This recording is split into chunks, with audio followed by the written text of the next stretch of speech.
Hello नमस्कार और एक बार फिर से स्वागत है आपका आपके अपने YouTube channel the Balaji classes में। दोस्तों आज की इस वीडियो में हम देखेंगे प्राचीन भारतीय इतिहास के अंतर्गत जैन धर्म से रिलेटेड जो भी लूसेंट के अंदर फैक्ट दिए होंगे। तो आज की इस वीडियो में हम लूसेंट से कुछ जो जैन धर्म है इसको कवर कर रहे हैं। यहाँ पर देखते हैं पहला दिया हुआ है कि जो जैन धर्म है, तो जैन धर्म की स्थापना किसने की थी? वो की थी जो ऋषभदेव थे और ये प्रथम तीर्थंकर थे। कौन से? ये प्रथम तीर्थंकर थे और जो ये थे कौन थे? ऋषभदेव। उन्होंने जैन धर्म की स्थापना की थी। इन्हें संस्थापक कहा जाता है जैन धर्म का। जैन धर्म के 23वें तीर्थंकर थे वो थे पार्श्वनाथ। और ये जो काशी थी, काशी यानी जो बनारस का जो पूरा भाग है उसे काशी बोलते हैं। और इक्ष्वाकु वंशी राजा जो अश्वसेन थे, तो अश्वसेन के पुत्र थे पार्श्वनाथ जो कि 23वें तीर्थंकर थे। और उन्होंने 30 वर्ष की अवस्था में संन्यास जीवन को स्वीकार कर लिया था। और इन्होंने इनके द्वारा कुछ शिक्षाएं दी गई थी पार्श्वनाथ के द्वारा। वो दी थी हिंसा न करना पहला था, दूसरा था सदा सत्य बोलना, तीसरा था चोरी न करना और चौथा था संपत्ति ना रखना। तो 4 शिक्षाएं दी थी पार्श्वनाथ ने। हिंसा ना करना, सदा सत्य बोलना, चोरी ना करना और संपत्ति ना रखना। ये पार्श्वनाथ की कुछ प्रमुख 4 शिक्षाएं थी। तो पार्श्वनाथ 23वें तीर्थंकर थे और जो महावीर स्वामी थे वो 24वें तीर्थंकर थे और अंतिम तीर्थंकर थे। तो जैन धर्म के अंतिम तीर्थंकर कौन थे? वो थे अंतिम तीर्थंकर थे स्वामी महावीर स्वामी, जो कि जैन धर्म के 24वें एवं अंतिम तीर्थंकर थे।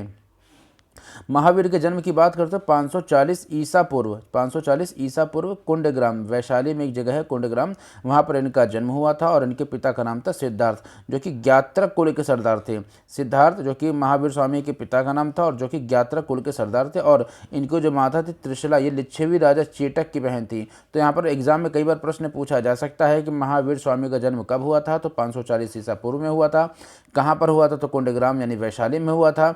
महावीर स्वामी के पिता का नाम सिद्धार्थ था जो कि ज्ञात्रक कुल के थे। अगर बात करें महावीर स्वामी की माता का नाम, तो इनकी माता का नाम था त्रिशला, जो किसकी बेटी थी? तो ये बहन थी लिच्छवी राजा चेटक की। तो चेटक की बहन थी, लिच्छवी राजा चेटक की बहन थी महावीर स्वामी की माता त्रिशला। इसके बाद हम देखते हैं तो महावीर स्वामी की पत्नी का अगर नाम पूछे तो इनकी पत्नी का नाम था यशोदा। इनकी जो पुत्री थी उसका नाम था अनुजा प्रियदर्शिनी। महावीर की पत्नी का नाम यशोदा और इनकी पुत्री का नाम अनुजा प्रियदर्शिनी था। इसके बाद हम कुछ और देखते हैं, जैसे महावीर के बचपन का नाम वर्धमान था। तो महावीर के बचपन का नाम वर्धमान था। 24वें तीर्थंकर थे। 540 ईसा पूर्व में कुंडग्राम में इनका जन्म हुआ था। इनके पिता सिद्धार्थ नाम था इनके पिता का, माता का नाम त्रिशला था, पत्नी का नाम यशोदा और बेटी का नाम अनुजा प्रियदर्शिनी था। महावीर के बचपन का नाम वर्धमान था और 30 वर्ष की उम्र में इनके माता पिता की मृत्यु के पश्चात इन्होंने गृह त्याग कर दिया था। और आज्ञा लेकर के किससे? नंदीवर्धन से आज्ञा लेकर के गृह त्याग कर दिया था और संन्यास जीवन को स्वीकार कर लिया था। इसके बाद उन्होंने क्या किया था? जब 12 वर्षों तक इन्होंने कठिन तपस्या करी थी, तो तपस्या करने के बाद महावीर स्वामी को जृंभिक के समीप ऋजुपालिका नदी के तट पर साल वृक्ष के नीचे तपस्या करते हुए संपूर्ण ज्ञान का बोध हो गया था। तो इस बात को कई बार एग्जाम में पूछा गया है कि किस वृक्ष के नीचे महावीर स्वामी को तपस्या करते ज्ञान प्राप्त हुआ था? तो साल के वृक्ष के नीचे इनको प्राप्त हुआ था। और पूछा जाता है कितने वर्षों तक इन्होंने तपस्या की? तो इन्होंने 12 वर्षों तक तपस्या की थी ऋजुपालिका नदी के तट पर। उसके बाद इनको संपूर्ण ज्ञान हो गया था। और इसी समय महावीर जो कि जिन कहलाए, जब इनको संपूर्ण ज्ञान प्राप्त हो गया तो ये जिन कहलाए। जिन का अर्थ होता है विजेता, अरहत यानी पूज्य कहलाए, निर्ग्रंथ यानी बंधनहीन कहलाए। तो इस प्रकार से हमने देखा, ये कुछ मोस्ट इंपॉर्टेंट फैक्ट है, जिन, अरहत और निर्ग्रंथ, इसको आप याद रखिएगा। नेक्स्ट देखेंगे कि महावीर ने अपना उपदेश प्राकृत यानी जो अर्धमागधी भाषा है उसमें दिया था। तो सीधे सीधे एग्जाम में पूछा जा सकता है कि महावीर स्वामी ने अपना उपदेश किस में दिया था? तो प्राकृत या अर्धमागधी भाषा में दिया था। और जो महावीर के अनुयायियों को मूलतः निग्रंथ कहते हैं। तो जो महावीर के जो अनुयायी थे उन्हें मूलतः निग्रंथ कहते हैं। निग्रंथ का अर्थ होता है बंधनहीन। महावीर के प्रथम अनुयायी अगर बात करें तो उनके दामाद ही, तो उनका नाम था जामिल। और जो प्रथम जैन भिक्षुणी नरेश दधिवाहन की पुत्री चंपा थी। यहाँ पर अगर हम बात करते हैं तो इनके जो प्रथम अनुयायी महावीर स्वामी के वो थे उनके दामाद जामिल। और प्रथम भिक्षुणी जो नरेश दधिवाहन की पुत्री उसका नाम था चंपा। महावीर ने अपने जो शिष्यों को 11 गणधरों में विभाजित कर रखा था। और जो आर्य सुधर्मा अकेला ऐसा गंधर्व था जो महावीर की मृत्यु के बाद भी जीवित रहा और जो जैन धर्म का प्रथम थेरा एवं मुख्य उपदेशक हुआ था। महावीर के भिक्षुणी संघ की प्रधान जो थी उनका नाम था चंदना। तो महावीर के जो भिक्षुणी संघ थी उसके प्रधान का नाम चंदना था।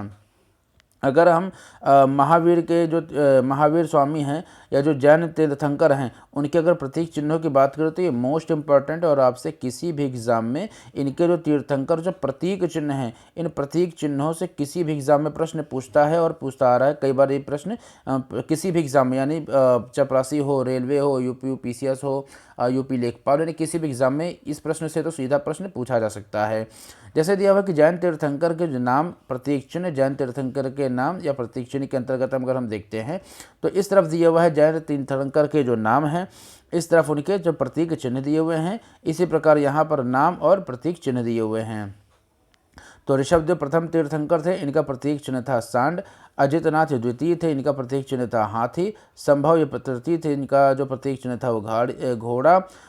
सपार्श्व ये सप्तम थे, ये इनका प्रतीक चिन्ह था स्वास्तिक। शांति ये 16वां था, इनका प्रतीक चिन्ह था हिरण। और बीच के जो कुछ हैं उसकी आपको इंपॉर्टेंट नहीं, ये सभी जो तीर्थंकर यही इंपॉर्टेंट है। जिस क्रम में दिए हुए हैं, जिस नंबर से दिए हुए हैं आप इनको याद रख सकते हैं। अरनाथ जो 18वें थे, इनका जो प्रतीक चिन्ह था वो मीन मतलब होता है मछली। नाम ये 21वें थे और नीलकमल इनका प्रतीक चिन्ह था। अरिष्टनेमी 22वें थे। शंख इनका प्रतीक चिन्ह था। तो आपने देखा अरिष्टनेमी 22वें, पार्श्वनाथ 23वें, इनका प्रतीक चिन्ह सर्प था यानी सांप था। और महावीर 24वें, इनका जो प्रतीक चिन्ह था वो सिंह था। तो इस प्रकार से हमने जो तीर्थंकर थे और इनके प्रतीक चिन्ह थे उनको देखा। यहाँ इसको आप याद रखिएगा, किसी भी एग्जाम में इससे प्रश्न पूछा जाएगा। नोट अगर यहाँ पर देखें तो जो दो जैन तीर्थंकरों ऋषभदेव एवं अरिष्टनेमी के नामों का उल्लेख ऋग्वेद में भी मिलता है और जो अरिष्टनेमी को भगवान कृष्ण का निकट या संबंधी माना जाता है। नेक्स्ट दिया हुआ है कि लगभग 300 ईसा पूर्व में मगध में 12 वर्षों का भीषण अकाल पड़ा, जिसके कारण भद्रबाहु अपने शिष्यों सहित कर्नाटक चले गए, किंतु कुछ अनुयायी स्थूलभद्र के साथ मगध में ही रह गए यानी वहीं पर रुक गए। तो भद्रबाहु के वापस लौटने पर मगध के साधुओं को उनका गहरा मतभेद प्राप्त हुआ, जिसके परिणाम स्वरूप जैन मत श्वेतांबर एवं दिगंबर नामक 2 संप्रदायों में बट गए। यहाँ पर आपको एक चीज़ याद रखनी पड़ेगी, जब जैन धर्म क्रमवार चल रहा था, आगे बढ़ रहा था, तो 300 ईसा पूर्व के समय जो मगध राज्य था वहाँ पर 12 वर्षों का भयंकर अकाल पड़ा, भीषण अकाल पड़ा। तो जो कुछ जो तीर्थंकर थे उनमें जैसे कि ये भद्रबाहु हैं और उनके कुछ शिष्य थे, ये क्या हो गए थे, ये मगध को छोड़ करके कर्नाटक चले गए। लेकिन जब जो भीषण अकाल समाप्त हुआ तो ये जब वापस आए हैं तो इनके कुछ जो अनुयायी थे, जैसे कि स्थूलभद्र के साथ मगध में ही रह गए थे, तो इनके वापस आने के बाद स्थूलभद्र के अनुयायियों और भद्रबाहु के अनुयायियों के बीच में एक मतभेद हो गया और जिसके कारण यह संप्रदाय टूट करके जैन धर्म के मत श्वेतांबर एवं दिगंबर नामक 2 संप्रदायों में बट गया। और जो स्थूलभद्र के जो शिष्य थे वो श्वेतांबर यानी श्वेत धारण करते थे, ये लोग एक श्वेत वस्त्र धारण करते तो इसलिए इनको कहते थे श्वेतांबर। और जो भद्रबाहु थे वो दिगंबर का अर्थ होता है नग्न रहने वाले। तो भद्रबाहु के जो शिष्य थे वो दिगंबर कहलाए और जो स्थूलभद्र के जो शिष्य थे वो श्वेतांबर कहलाए। स्थूलभद्र जो कि मगध में ही रह गया और जो भद्रबाहु थे जो छोड़ करके चले गए थे मगध को। तो भद्रबाहु जो कि नग्न रहने वाले और जो स्थूलभद्र थे उनके जो शिष्य थे वो श्वेतांबर यानी श्वेत वस्त्र यानी सफ़ेद वस्त्र धारण करने वाले थे। इसके अलावा अगर इनकी जैन संगीतियों को देखें, जैन संगीति का मतलब हो गया कि कुछ इनकी जो मीटिंग होती थी, इन मीटिंग को हम संगीति बोलते थे या समिट बोल सकते हैं। तो यहाँ पर अगर हम जैन संगीतियों को देखते हैं तो यहाँ पर एक तरफ दिया हुआ है संगीति, दूसरी तरफ दिया हुआ है वर्ष, कौन सा वर्ष था, किस स्थल पर हुआ था और उसका कौन अध्यक्ष था, ये सब पूछा जा सकता है। तो प्रथम जो संगीति हुई थी वो हुई थी 300 ईसा पूर्व और जो स्थान था वो था पाटलिपुत्र और जो अध्यक्ष था वो था स्थूलभद्र जिसके अनुयायी श्वेतांबर कहलाए थे। द्वितीय संगीति हुई थी 6ठी शताब्दी में और वल्लभी यानी गुजरात में एक जगह है वल्लभी, उस स्थान पर दूसरी जो संगीति हुई थी 6ठी शताब्दी में और जो अध्यक्ष थे वो थे इसके क्षमा श्रवण। इसके अलावा जो जैन धर्म है इसके त्रिरत्न हैं, मोस्ट इंपॉर्टेंट एग्जाम में पूछा जा सकता है कि जैन धर्म के त्रिरत्न कौन कौन से हैं। तो एक है सम्यक दर्शन और दूसरा है सम्यक ज्ञान और जो तीसरा है वो सम्यक आचरण। त्रिरत्न के अनुशीलन में निम्न 5 महाव्रतों का पालन अनिवार्य है। 5 महाव्रत कौन कौन से हैं?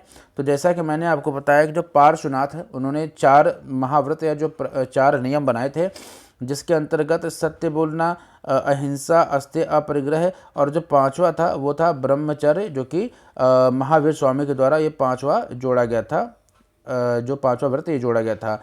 और जैन धर्म में ईश्वर की मान्यता नहीं है। जैन धर्म में ईश्वर की मान्यता नहीं है। जैन धर्म में जो आत्मा है उसकी मान्यता है। महावीर जो है उन्होंने पुनर्जन्म और कर्मवाद में विश्वास किया था।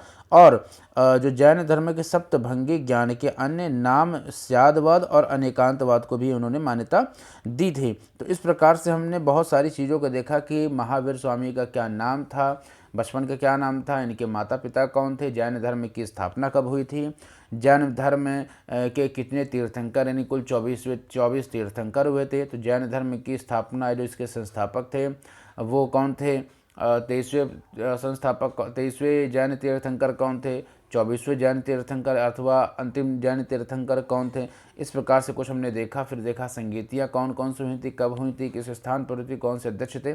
इन सभी बातों को हमने देख लिया है। इसी तरह से आगे बढ़ते हम और देखते हैं कि जो जैन धर्म में अपने आध्यात्मिक विचारों को सांख्य दर्शन से ग्रहण किया था।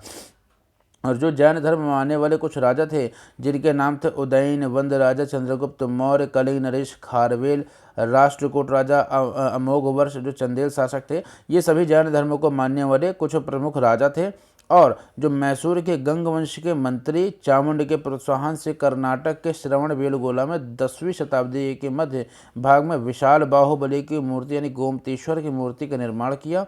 गोमतेश्वर की प्रतिमा कायोत्सर्ग मुद्रा में है और इस मूर्ति की जो ऊंचाई है वो 18 मीटर ऊंची है एवं इसकी एक ही चट्टान को काट करके ये मूर्ति बनाई गई, यानी कुछ पत्थर था, कोई शिला था, उसको काट करके जो प्रतिमा के रूप में इसको दिया गया है। तो इस तरीके से हमने समझा कि 10वीं शताब्दी के मध्य भाग में बाहुबली या जो गोमतेश्वर की मूर्ति है उसका निर्माण किया गया था, जो कि 18 मीटर ऊंची थी और चट्टान को काट करके इसका निर्माण किया गया था। और इसके बाद हम देखते हैं तो जो खजुराहो में जैन मंदिरों का निर्माण चंदेल शासकों के द्वारा किया गया था। और जो मौर्योत्तर युग में मथुरा जैन धर्म का प्रसिद्ध केंद्र था। मौर्योत्तर युग में मथुरा जैन धर्म का प्रसिद्ध केंद्र था। मथुरा कला का संबंध जैन धर्म से ही है। मैंने आपको बताया था 2 प्रकार की कलाएं, जिसमें से एक मथुरा कला जो कि मूर्ति कला होती है और जैन धर्म से संबंधित है। उसके बाद हम देखते हैं जो जैन तीर्थंकरों की जीवनी भद्रबाहु द्वारा रचित कल्पसूत्र में है। यानी अगर पूछा जाए कि जो जैन तीर्थंकर हैं उनकी जो जीवनी है वह किसके द्वारा रचित है, तो वो रचित है भद्रबाहु के द्वारा। और उस किसमें रची गई है, उसका क्या नाम, उसका नाम है कल्पसूत्र। इसके बाद अगर हम देखते हैं तो 72 वर्ष की आयु में ही जो महावीर थे उनका निर्वाण हो जाता है, जिसे कहते हैं मृत्यु हो गई थी। और 468 ईसा पूर्व में जो बिहार है, बिहार के पावापुरी के जो राजगीर में इनकी मृत्यु हो गई थी। और जो मल्ल राजा सृष्टिपाल के राज प्रसाद में महावीर स्वामी उनको निर्वाण प्राप्त हुआ था। किसके, मल्ल राजा सृष्टिपाल के राज प्रसाद में महावीर स्वामी को निर्वाण प्राप्त हुआ था। तो इस प्रकार से हमने जो जैन धर्म है उसकी स्थापना से लेकर के और महावीर स्वामी जो कि अंतिम जैन तीर्थंकर थे उनकी मृत्यु तक का हमने पूरा जो डिटेल्स हमने एक एक चीज़ जो कि लूसेंट के अंतर्गत दी गई है सभी चीज़ों को अच्छे से पढ़ लिया है। आई होप आपको ये चैप्टर समझ में आया होगा। चैप्टर अगर आपको समझ में आया है तो चैनल पर नए हो तो सब्सक्राइब कर लीजिएगा, अपने दोस्तों को शेयर कर दीजिएगा और इसको अच्छे से अगर आपने समझा है, आपको चीज़ समझ में आई है तो लाइक कर दीजिएगा और कमेंट के माध्यम से बताइएगा आपको ये वीडियो कैसी लगी है। और अगले वीडियो आपकी जो डिमांड है उसी के अकॉर्डिंग सारी वीडियोस आती रहेंगी। तो मिलते हैं आपसे नेक्स्ट वीडियो में, तब तक के जय हिंद, जय भारत।